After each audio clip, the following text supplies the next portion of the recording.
Bismillah, mari kita lanjut lagi ya ngaji kita.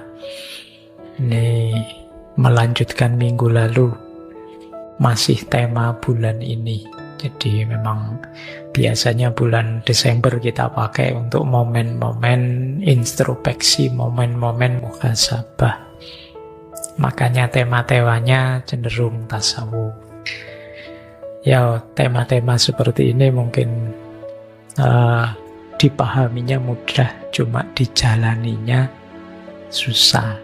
Tapi ya enggak apa-apa, kita paham dulu, baru kita ikhtiari semaksimal yang kita mampu.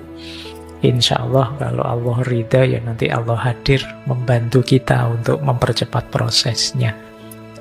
Karena memang tujuan akhirnya ya sampai pada Allah.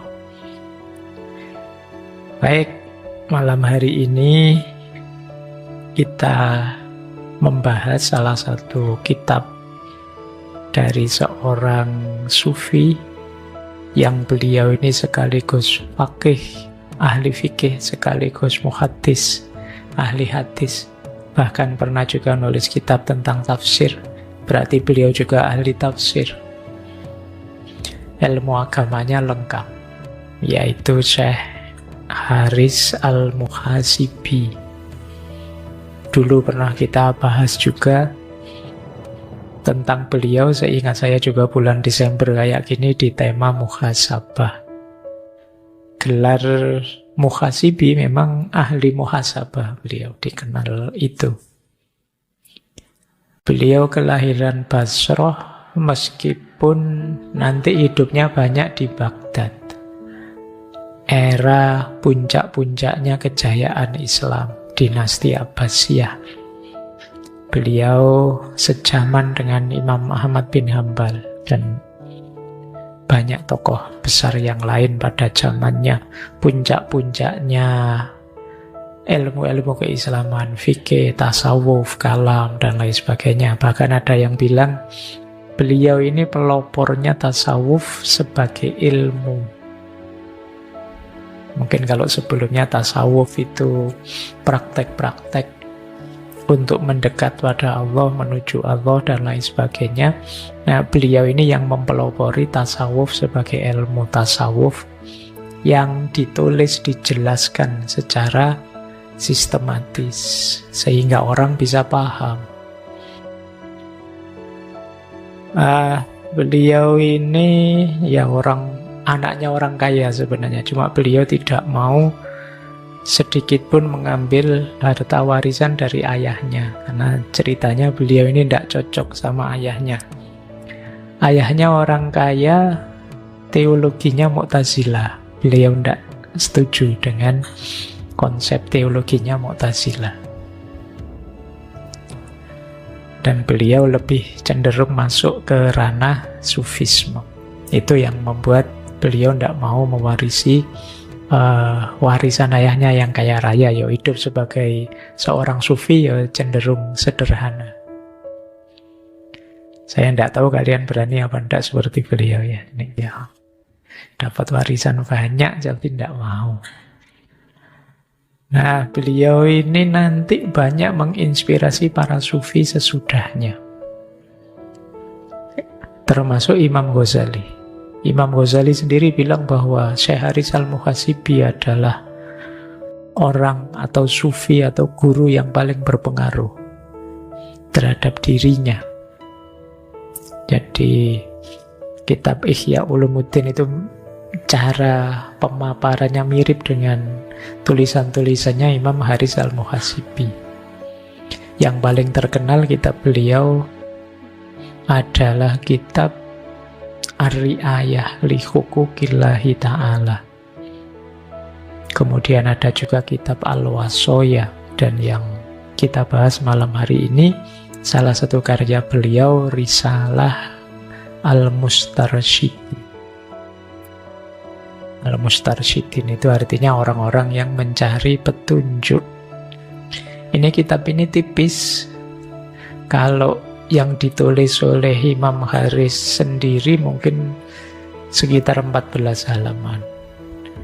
Modelnya mirip kitab hikam. Jadi ada jadi sepotong-sepotong hikmah, sepotong-sepotong wawasan. Makanya istilahnya mustarsyidin, orang-orang yang nyari petunjuk. Siapa tahu teman-teman nanti di salah satu yang beliau sampaikan dapat petunjuk. Meskipun tentu saja tidak bisa saya sampaikan semuanya malam hari ini. Jadi ya senyampainya saja. Pokoknya kalau waktunya cukup ya saya off-kan. Meskipun mungkin slide-nya saya bawa banyak, tapi nanti kepotong dimanapun saya selesaikan. Anggap saja ini kayak film, itu trailernya saja ya. Fullnya, utuhnya teman-teman harus baca kitab itu sendiri. Terjemahannya mungkin sudah ada banyak. Jadi tiga-tiganya kitab tadi yang saya sebut mungkin kelihatannya sudah diterjemah. Jadi silahkan teman-teman cari, dikaji, didalami. Malam hari ini kita tengok kira-kira ada apa. Semoga 1-2 ada yang menggugah kita, menyadarkan kita. Sebenarnya misinya itu saja sih. Kalau tertarik dengan kitabnya, ingin mendalami, silahkan. Baik, bismillah ya. Cuma seperti minggu lalu saya jelaskan apa sih hubungannya filsafat dan tasawuf, sehingga kok kita masukkan tema-tema tasawuf dalam kajian filsafat. Saya tambahi lagi satu wawasan dulu sebelum masuk ke kitab. Ini juga sering ditanyakan ke saya. Perannya akal dalam tasawuf. Apa sih Pak gunanya akal? Karena secara umum orang melihat nalarnya tasawuf itu bukan nalar rasional, tapi lebih nalar yang sifatnya intuitif. Basisnya adalah pengalaman batin kita saat menuju Allah. Nah, tapi apa akal tidak dipakai dalam tasawuf? Akal ya dipakai. Banyak perannya akal dalam tasawuf, dalam perjalanan spiritual. Apa saja? Coba kita lihat ya. Ini mungkin karena kan sebagian besar mahasiswa, mungkin pertanyaan ini muncul juga. Yang pertama, perannya akal adalah sebagai jalan pemahaman, khususnya pemahaman awal.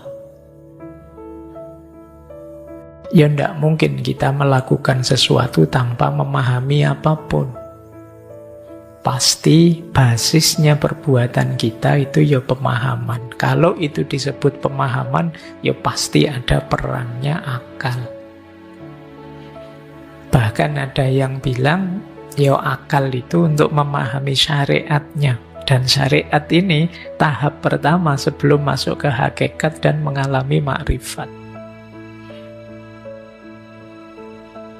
Ini peran pertama yang dimainkan oleh akal. Yang kedua, akal berguna sebagai jalan untuk memberi kerangka rasional. Mungkin kerangka rasional terlalu sulit. Untuk menjelaskan yang tadinya intuitif, pengalaman batin. Kalau berhenti di pengalaman intuitif batin saja, yo yang menikmati yang ngalami saja. Tapi kan ini perlu diketahui orang lain. Biar orang lain paham terus tertarik menempuh jalan yang sama. Berarti apa? Harus dijelaskan. Untuk bisa dijelaskan, ya ada perannya akal di situ. Rumusan yang pas gimana, tata kalimatnya bagaimana, bahasa yang sesuai bagaimana. Ibnu Arabi misalnya merumuskan wahdatul wujud, itu kerangka akal yang bikin narasi-narasinya. Cinta itu ini loh, cinta jenis pertama, cinta jenis kedua. Cintanya sendiri pengalaman batin, tapi uraian tentang cinta, tentang mahabbah, itu ya perlu bantuan akal untuk menarasikannya. Jadi yang ada di kitab-kitab tasawuf itu ya tidak mungkin kalau sufinya tidak pakai akal sama sekali nulisnya. Jadi ini yang kedua, entah dengan model nalar yang gimana, bakal sampai model yang kalau istilahnya Ibnu Arabi ada istilah imajinasi kreatif. Karena batin itu kan sulit dijelaskan. Terus mungkin menggunakan imajinasi, menggunakan simbol-simbol. Ada yang pakai simbol cahaya, ada yang pakai simbol matahari, ada yang pakai ini akal. Jadi itu kerja kedua, jadi memberi kerangka rasional. Kerja yang ketiga, jangan lupa di antara jalan spiritual ada namanya muhasabah, ada namanya tafakkur, ada namanya tadabbur. Itu aktivitas akal. Jadi ini tiga hal ini ya perlu akal. Jadi kalau ada yang bilang, oh agama nggak usah pakai akal agama itu. Jadi kalau nggak ada akal, gimana kita muhasabah, gimana kita tafakkur, gimana kita tadabbur? Jadi ini juga kan jalan, kita evaluasi saya sudah benar apa salah, yang saya lakukan pas apa belum. Nah, ini pakai akal. Mungkin ada banyak sekali tema ngaji filsafat itu kan tema tasawuf, tapi kan ya menjelaskannya pakai akal. Kalau saya menjelaskannya tidak pakai akal, kalian tidak bisa nangkep. Buktinya kalian bisa memahami, bisa menangkap. Berarti ada kerja akal. Ada lagi yang keempat, akal itu jembatannya makrifat atau pengenalan Tuhan. Kalian kan sering orang bilang begini, coba lihatlah ayat-ayatnya Allah, pahami kebesarannya, itu kan akal. Jadi melalui makhluknya kita pahami kholiknya, ini akal. Kalau dalam ilmu kalam ada istilah istishhad bisyahid alal ghaib. Jadi istishhad itu menyaksikan bisyahid dengan yang kelihatan untuk menyimpulkan yang tidak kelihatan. Jadi misalnya kalian sejak tadi menguap terus, itu kan yang saya lihat menguapnya, tapi yang saya simpulkan kemarin kamu melekan ya. Nah ini kan melekannya kan saya tidak lihat, tapi saya lihat dari fakta di depan saya. Kamu bolak-balik menguap, angop bukan menguap kayak air, angop. Jadi kamu bolak-balik angop itu, wah kamu tadi malam melekan. Saya tidak lihat melekannya sih, cuma saya lihat. Oke, itu istishhad bisyahid alal ghaib, itu kerja akal. Lihatlah alam semesta yang tertib ini, pasti ada yang menciptakan, itu kerja akal. Memahami ayat-ayat Allah. Dan yang terakhir tentu saja, di dunia tasawuf itu banyak simbol-simbol, metafor-metafor. Itu kalau kita lemah dalam berpikir, kita tidak bisa menangkap metafor-metafor itu. Apalagi metafor-metafor yang jenisnya satohiyat, ngomongan orang jatuh cinta, yang cenderung puitis, cenderung bombastis. Itu kalau akalmu macet, itu kamu belahlah dadaku, dibelah beneran gimana, nanti mati kan. Itu yuk, pikiranmu ngerti, itu bahasa simbolik. Itu loh, gunung akan kudaki, lautan kuseberangi demi dirimu. Terus hujan saja ndak datang, bilangnya gunung misalnya. Iya loh, pahamnya ya jangan letterlek begitu. Itu bahasa simbolik. Yang bisa menyimpulkan itu bahasa simbolik ya akal kita. Oh maksudnya bukan itu. Loh, itu peran akal. Jadi kemarin kita jelaskan hubungannya apa tasawuf dengan filsafat. Sekarang kita lihat ternyata peran akal banyak. Makanya tasawuf itu bisa dibahas, bisa dikaji, bisa didiskusikan. Kadang kontroversi kan, ada yang setuju, ada yang tidak setuju. Itu kan ya kerja pikiran, setuju dan tidak setuju itu. Bahkan pada zamannya Imam Ahmad bin Hanbal sangat mengkritisi Imam Haris al-Muhasibi karena dianggap mengada-ada. Karena sebelumnya tidak ada orang menuliskan kesolehan, kesufian dalam bentuk kitab, risalah-risalah. Disebutnya bid'ah, mengada-ada. Meskipun kemudian sampai hari ini juga masih banyak yang mengkaji kitab-kitab tasawuf. Itu ini yang ingin saya jawab pertama. Ada lagi yang ingin saya jawab kedua. Pokoknya nanti risalahnya senyampainya waktunya. Yang ingin saya jawab kedua, ini nanti ada hubungnya dengan risalah, karena di bagian awal salah satu syarah itu disebutkan ini. Banyak sekali ditanyakan ke saya, Pak, emangnya wajib perlu guru, Pak, menempuh jalan spiritual itu? Ini perdebatan yang sampai hari ini masih debat. Perlu guru atau tidak. Kalian mungkin juga serba ragu-ragu. Saya ingin ikut, tapi katanya harus ada guru dan lain sebagainya. Jadi memang ada 3 mazhab. Kalau kalian bertanya apakah dalam tasawuf itu wajib ada guru atau tidak. Ada mazhab pertama harus pakai guru. Jadi kenapa? Ya guru itu nanti yang menuntun kita, mengarahkan kita, menilai kita sudah lurus apa belum. Jadi alasan pertama itu guru itu pembimbing spiritual. Yang kedua, tidak sekedar itu. Berguru itu, punya guru itu berhubungan juga dengan barokah.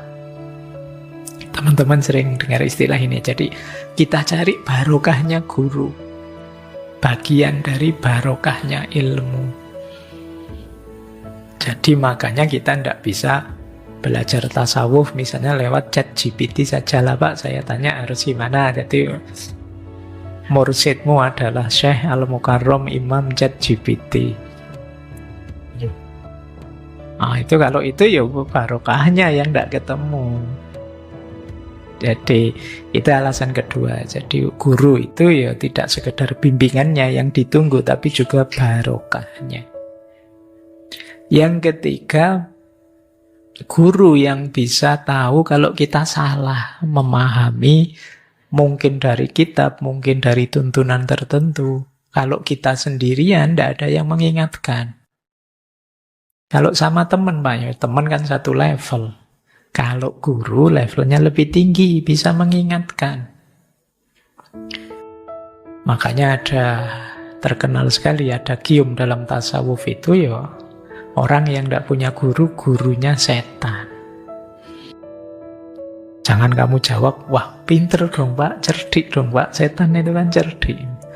Maksudnya bukan itu, kamu tersesat. Yang keempat, guru itu teladan. Jadi ada guru lebih simpel, lebih ringan. Kamu tinggal meniru yang beliau lakukan. Tidak perlu capek-capek baca kitab, memahami, dan lain sebagainya. Apalagi level kalian.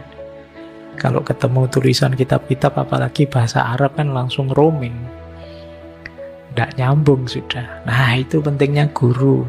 Jadi ini alasan pertama, harus ada guru.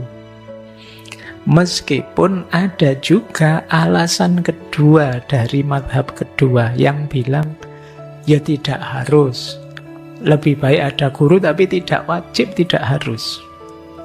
Alasannya apa? Yang pertama, perjalanan spiritual atau juga hubungan spiritual itu sifatnya individual.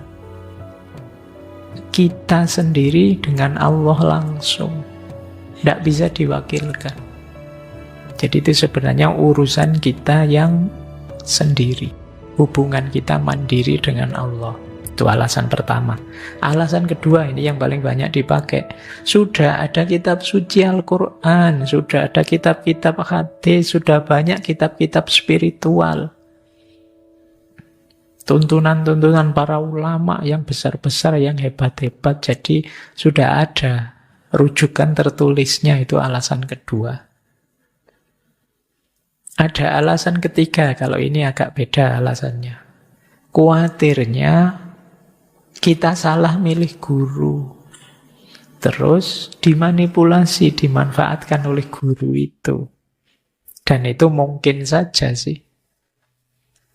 Jadi ada relasi kuasa yang sifatnya negatif. Entah dengan model apa, kalian tahu sendirilah mungkin ya. Mungkin banyak contoh-contoh yang sudah terlanjur kamu anggap guru, tapi ternyata tidak sesuai yang kamu bayangkan. Yang keempat, ini juga dikhawatirkan kalau terlalu tergantung pada guru, khawatirnya itu tadi, ini kan perjalanan kita sendiri. Nanti kalau guru kita tidak ada gimana? Kalau kita ketergantungan mutlak pada guru, terus selanjutnya gimana perjalanan kita kalau tidak ada guru? Dan toh kita tidak bisa memastikan guru kita ada terus. Atau bisa terjebak kultus yang berlebihan pada guru. Dan ini juga sering kan dikritikkan model kultus pada guru ini. Jadi ini alasan kedua. Jadi ada guru boleh, bagus, tapi tidak ada juga tidak apa-apa. Jadi tidak harus. Nah, ada mazhab ketiga. Mazhab ketiga bilang guru perlu, tapi ada bintangnya, syarat dan ketentuan berlaku. Syaratnya apa? Yang pertama, guru itu penting pada tahap awal perjalanan spiritual. Di level ketika kamu belajar dan memulai perjalanan. Penting apa? Mengarahkanmu. Biar tidak keliru. Nah, ini pertama, jadi syarat pertama itu. Yang kedua, setelah murid sampai tahap tertentu, silahkan dia jalan sendiri. Kalau levelnya sudah tinggi, ya jalan sendiri, sudah mampu dia. Tidak lagi perlu ada guru. Nah, ini mazhab ketiga. Jadi, ya sampai level tertentu perlu guru. Tapi kalau sudah memang mampu belajar mandiri, membaca mandiri, silakan jalan. Nah, ini mazhab ketiga. Jadi ini kalau ada yang tanya ya, saya sering sekali ditanya, Pak harus ada guru enggak? Ya tergantung sederhananya situasimu seperti apa. Kalian sudah hebat, sudah mampu berjalan sendiri, mampu cari rujukan sendiri, silahkan jalan. Mungkin perlu tuntunan guru di awal, nanti di belakang jalan sendiri, monggo. Atau tidak bisa Pak, saya tetap harus ada guru terus. Kalau tidak ada guru saya tidak bisa, ya monggo. Jadi ada 3 madhab ini, kalian situasikan dengan dirimu. Baik, saya ngomong gini karena di bagian awal kitab Risalah Al-Mustarsijin cuma yang versi syarah, yang disyarahi oleh Syekh Abdul Fattah Abu Wuddah. Itu di bagian awal ada penjelasan ini yang mengutip dari Syekh Ibnu Anad An-Nafi Ar-Rosail As-Sura. Ada kalimat begini, ini kalimat dari Imam Asy-Syatibi. Jiwa yang jernih tidak perlu mengandalkan guru dan baiat. Ini menarik, ini mungkin semacam teori alternatif. Jadi guru itu, kata Ibnu Abbad ya, kata saya Ibnu Abbad, guru itu ada 2 jenis. Yang pertama guru pendidik. Ini guru-guru sufi, guru mursyid, atau syekh at-tarbiyah. Yang kedua guru pengajar, atau saikhul ilm. Nih, kalian paham ya bedanya. Yang pertama mungkin yang hari ini kita sebut mursyid, guru pendidik, saikhut tarbiyah yang menuntun kita, tidak sekedar memberi informasi, nambah wawasan. Yang kedua guru pengajar. Kalau guru pengajar itu ngasih kamu ilmunya, ngasih kamu wawasannya. Nah, kata Syekh Ibnu Abbad, kalau Syekhul ilm, semua orang perlu. Kita perlu belajar dari siapa saja. Kita harus tahu ilmunya kan tentang apa saja. Berarti kita perlu guru yang ngajar kita. Mungkin fikih, mungkin kalam, mungkin tasawuf. Ya termasuk dalam tasawuf. Kita perlu syekhul ilm. Tapi kalau syekhut tarbiyah, kata Syekh Ibnu Abbad, kalau orangnya sudah cerdas, jiwanya luhur, jernih pikirannya, jernih jiwanya, di mana orang ini mampu mengamalkan ilmu yang diberikan hanya guru pengajar, dia tidak perlu guru pendidik. Kalau misalnya ya, ustadzmu di kampung sana ngajari kamu tentang sabar, terus setelah itu kamu bisa menjalankan sabar itu, berarti kamu, jiwamu ini jernih, pikiranmu juga jernih, bisa menguasai dirimu. Kalau sudah seperti ini, kamu tidak perlu guru tarbiyah. Tapi kalau kamu kesulitan, gimana ya Pak caranya sabar? Saya bolak-balik nyoba, tidak sabaran terus, ngamuan terus. Saya sulit sekali mengendalikan diri. Mungkin kamu perlu guru tarbiyah tadi. Bukan guru lulusan tarbiyah loh ya. Istilahnya syekhut tarbiyah ini, syekhnya orang tarbiyah. Jadi guru pendidik. Jadi yang nuntun kamu sudah, ini berarti kamu perlu tips khusus, perlu cara khusus, cara umum yang ada di kitab-kitab, mungkin kamu sulit menjalankannya. Mungkin jiwamu, kalau katanya Syekh Ibnu Abbad itu hijabnya tebal, perlu dibersihkan dulu, dan di situ berarti kalian perlu guru tarbiyah, syekhut tarbiyah. Tapi kalau jiwamu kuat, kamu cerdas, pikiranmu jernih, hatimu bersih, mungkin cukup syekhul ilm. Syekhul ilm ya kamu belajar dari siapa saja, bahkan mungkin dari kitab-kitab mungkin bisa. Jadi ini di bagian awal syarahnya Risalah Al-Mustarsyidin disampaikan oleh Syekh Ibnu Huda, ngambil dari Rosail As-Sughrahnya Syekh Ibnu Abbad. Baik ya, paling tidak malam hari ini selain nanti unsur muhasabahnya, kita belajar dua hal. Perannya akal dalam tasawuf, dan yang kedua, apakah kita perlu guru atau tidak. Lagi-lagi semuanya kembali ke diri kita. Memang kuncinya semuanya adalah muhasabatun nafas. Kita mengevaluasi diri kita, kita cek diri kita di level apa, seperti apa kondisi diri kita. Baik, kita mulai ya. Sekarang buka kitab. Sekarang Risalah Al-Mustarsyidin. Saya bilang senyampe-nyampenya ya. Karena ya satu hikmah saja mungkin menjalankannya berat. Tidak apa-apa, kita sambil muhasabah. Ini di bagian awal. Nanti ada beberapa yang saya loncati, beberapa yang saya potong. Ya mengingat situasi saja, waktu saja. Tidak bisa kita ulas semuanya. Yang pertama, yang di awal. Beliau Imam Haris Al-Muhasibi bilang begini, keyakinan hanya akan diperoleh orang yang menggunakan akalnya hingga memahami maksud Allah, hanya melakukan amal yang pasti hukumnya dan membersihkan diri dari yang syubhat. Rasulullah bersabda, yang halal sudah jelas dan yang haram sudah jelas, di antara keduanya terdapat hal-hal yang syubhat.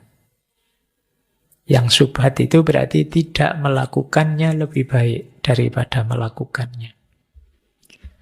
Jadi ini jangan salah, seperti minggu lalu di At-Tusi, isinya Risalah Al-Mustarsyidin ini yo hadis, yo ayat Al-Quran, yo asar, qaul-qaulnya para sahabat. Dan Syekh Haris Al-Muhasibi ini wanti-wanti benar pada murid-muridnya untuk tidak terlalu jauh masuk seperti yang dilakukan oleh para sufi wujudiyah, para sufi yang sampai itihad, sampai satohat. Jadi beliau ini terkenal tasawufnya jenis akhlaki. Jadi tasawuf yang dipakai sebagai jalan pembersihan diri, pembersihan jiwa. Itulah kenapa gayanya Imam Ghazali tidak jauh-jauh dari sini. Karena Imam Ghazali juga tasawufnya jenis lebih banyak aspek pembersihan diri, pembersihan hati dan mengisinya dengan moralitas atau akhlak yang baik. Makanya nanti isinya banyak berhubungan dengan moral, banyak berhubungan dengan akhlak dan kebersihan batin. Ya tema-tema seperti ini saya bilang mudah dipahami, tapi nanti banyak, apa istilahmu, makjeleb. Kamu sering ya pakai istilah makjeleb itu. Waduh, saya kok ada di situ. Jadi ini makjelebnya untuk kita saja ya, tidak usah makjelebin orang lain. Kamu sering yang kamu tembak orang lain. Wong kita sendiri juga masih pontang-panting untuk mewujudkannya. Jadi ini yang pertama Mustarsyidin ini beliau ingin menjelaskan pada kita, mari dalam beriman, dalam meyakini, ya akal kita gunakan untuk memahami maksudnya Allah. Memahami maksudnya Allah yang mana? Untuk membedakan ini halal, ini haram. Jadi ada gunanya akal itu, yaitu apa? Ya untuk furqan, membedakan. Ini maksudnya, makanya terus disambung dengan hadis, yang halal kan jelas, yang haram jelas. Kok kemudian tidak jelas ini halal apa haram? Namanya syubhat. Kalau syubhat, ya lebih baik ditinggalkan untuk hati-hati. Jadi yang memutuskan ini haram, ini halal, itu kan perenungan kita terhadap, oh setelah saya baca ayatnya berarti ini haram. Oh setelah saya baca ayatnya berarti ini halal. Itu kan sebenarnya yang membunyikan akal kita. Orang ahli fikih menyebutnya istimbat. Ini istilah usul fikih. Jadi, ini makanya seperti tadi di awal, akal itu penting loh ya. Kita memahami ayat, memahami maksudnya Allah, itu ya akal kita harus hidup. Makanya kalau ada yang tanya mana lebih penting, Al-Quran atau Nas ataukah akal? Nas atau akal, mana lebih penting? Ini menurut saya pertanyaannya perlu dikritisi. Mana bisa nas saja tanpa akal? Kalau akal kita ngaco, rusak, kita tidak bisa memahami nas. Kalau kamu stres, ngaji, tidak paham. Pikiranmu buntu, pikiranmu tidak jalan, itu tidak sulit. Sebaliknya juga begitu, akal saja juga yang dipedomani apa? Tuntunannya mana? Jadi dua-duanya harus ada. Jadi itu ketika banyak wacana-wacana kan sering mana lebih penting, nasnya atau akalnya, ya dua-duanya penting. Tidak ada salah satu, tidak jalan. Makanya di bagian awal Risalah Mustarsyidin, keyakinan itu berarti kemantapan hati dalam keimananmu bisa kamu peroleh kalau akalmu memahami maksudnya Allah. Sering saya bilang keimanan plus pemahaman itu jauh lebih kuat daripada percaya saja tanpa memahami. Kalau kamu saya bilang, wis pokoknya kamu percaya saja saya. Loh kenapa toh Pak? Loh saya sudah belajar filsafat sejak S1 loh tahun 93. Ini ada argumennya kan berarti. S2-nya saya juga filsafat, S3-nya saya juga filsafat. Buku-buku saya di rumah banyak filsafatnya juga. Misalnya saya ngomong gini terus, oh iya ya Pak, berarti saya percaya ya kalau Bapak ngomong filsafat, tapi selain filsafat enggak. Nah ini kan kamu mantep dengan saya. Kenapa? Tahu alasannya, kamu paham siapa saya. Tapi kalau saya bilang gini, kamu percaya dengan saya, kenapa sih Pak? Wis percaya saja, enggak usah banyak tanya. Itu kan kamu gelisah. Jangankan yang ini, Nabi Musa saja kan dalam kisahnya bareng Nabi Khidir itu kan Nabi Musa gelisah. Ini tidak boleh tanya sebenarnya. Tapi kalau saya tidak tanya kok kayak gitu yang dilakukan. Karena belum paham. Begitu dijelaskan, oh maksudnya itu toh. Baru sekarang dia mantap percaya. Jadi yakin, iman plus paham itu jauh lebih kuat dibandingkan kalau kita percaya saja. Di situ pentingnya kalian menghidupkan akal budimu, akal pikiran. Ini pelajaran pertama dari kitab itu. Jadi nuntun kita untuk belajar mampu membedakan mana halal, mana haram. Sebelum jelas, hati-hati dulu. Itu namanya masih syubhat. Sekarang banyak barang syubhat yang kamu telan. Biasanya dalam bentuk berita dan hoax. Itu kan syubhat semua. Syubhat itu tidak jelas, tidak pasti. Ini mesti tidak sih berita ini, kan masih ragu-ragu. Sebelum pasti jangan diputuskan, hati-hati dulu. Akan lebih menyelamatkan. Oke ya, semoga kita tidak jadi pemakan syubhat di dunia digital. Kita banyak ditelan oleh barang-barang syubhat hari ini. Tidak jelas, nanti belakangan baru ketahuan. Ternyata yang benar ini, kemarin sudah marah-marah. Oke, kayak kemarin itu saya berita terakhir itu. Wah, mana mungkin orang difabel kayak gitu kok bisa. Kan kamu terus itu. Kamu ngamuk-ngamuk sudah dianggap, polisi bikin-bikin. Ternyata belakangan loh. Makanya ojo komentar dulu sebelum jelas. Kamu kan senengannya itu sih, kamu makan barang syubhat. Belum jelas kamu sudah komen. Baik, ini yang pertama ya, pelajaran dari Risalah Al-Mustarsyidin. Kita lanjutkan. Yang kedua, ini dari beliau mengutip Sayyidina Ali bin Abi Thalib.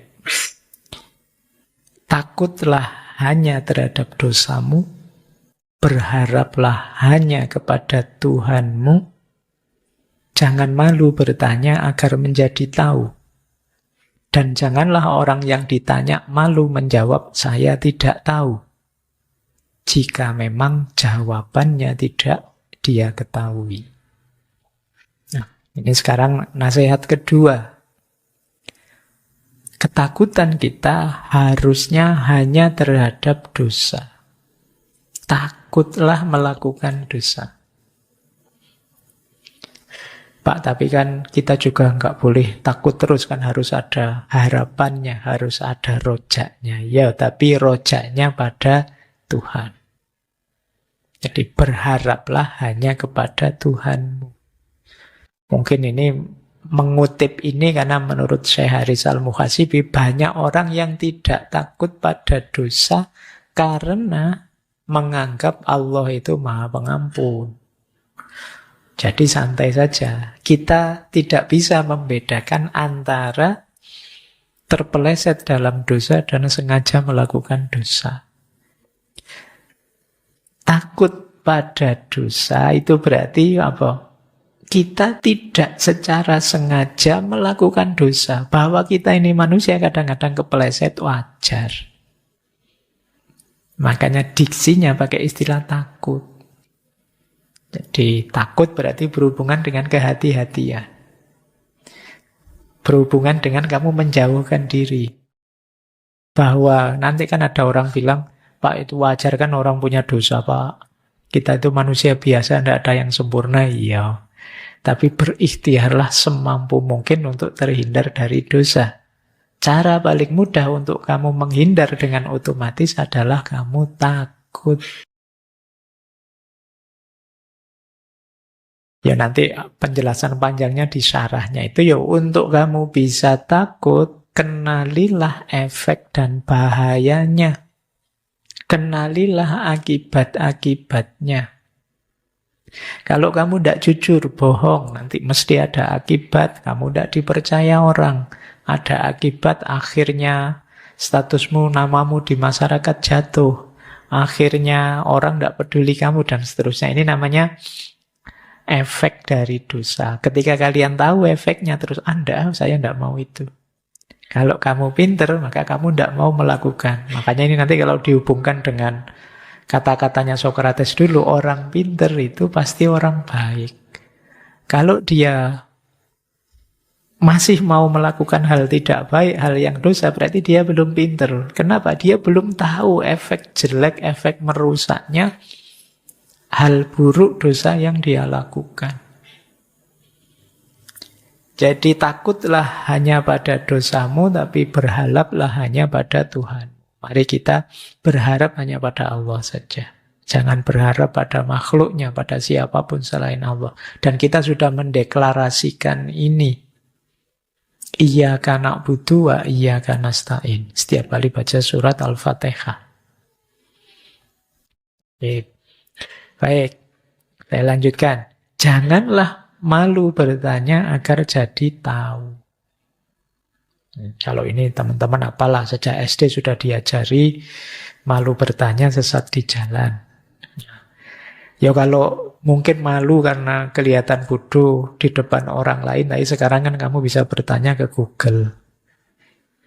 Bisa bertanya kemana-mana, banyak lah sekarang fasilitasnya. Tanya ke ustadz-ustadz via online juga bisa. Kalau malu ketahuan ya pakai fake account. Saya tahu kalian, fake accountmu mesti banyak. Yang penting jangan malu bertanya. Kalau tadi ada yang subat-subat, tanya dulu ke yang punya otoritas. Ini lebih penting yang terakhir. Dan janganlah orang yang ditanya malu menjawab. Jadi ini kalau peribahasanya dilengkapi, jangan malu bertanya bagi orang yang ingin tahu, tapi juga jangan malu menjawab saya tidak tahu bagi orang yang tidak tahu. Jadi kalau ditanya orang kok tidak tahu, jawab saja tidak tahu, tidak usah ngarang-ngarang. Tidak usah pakai kalimat mungkin-mungkin. Mungkin begini, itu tidak susah itu. Orang tidak akan perhatian dengan kata-kata mungkin di depan, itu yang diperhatikan belakangnya. Itu kalau menyesatkan atau merusak bisa sesat beneran, rusak beneran. Kalau tidak tahu, bilang saja tidak tahu. Kalau butuh waktu berpikir, coba saya pikir dulu ya, saya rumuskan dulu.